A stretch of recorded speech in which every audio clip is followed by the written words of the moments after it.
અમસ્તી આજે એક ફરિયાદ કરવાની હતી. કલમમાં શબ્દો એટલે જ પૂર્યા કારણ કે વાત તમારી હતી. તીખા નયન, સરળ વ્યક્તિત્વ અને સાદગીનો શૃંગાર. તીખા નયન, સરળ વ્યક્તિત્વ અને સાદગીનો શૃંગાર બધા એટલે જ પાછા રહ્યા કારણ કે તમને પામવાની જીદ હૃદયથી ફક્ત અમારી હતી. કઈ કેટલાય કડવા ઘૂંટ જિંદગીના પીધા છે આપણે. કઈ કેટલાય કડવા ઘૂંટ જિંદગીના પીધા છે આપણે. સબત નિભાવવાનો હતો, રમત થોડી રમવાની હતી.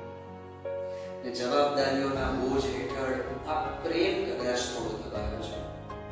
જવાબદારીઓના બોજ હેઠળ આ પ્રેમ કદાચ થોડો દબાયો છે. બાકી તમારા માટે આ દુનિયા સામે લડવાની ખુમારી અમારી હતી. ઘણો પ્રયત્ન કર્યો આ શબ્દોને રોકવાનો. ઘણો પ્રયત્ન કર્યો મેં આ શબ્દોને રોકવાનો, પણ આ રાત અંધારો ઓરડો ને ફક્ત એકલતા. આ રાત અંધારો ઓરડો ને ફક્ત એકલતા. કવિતા તો આજે લખાવાની છે. કવિતા તો આજે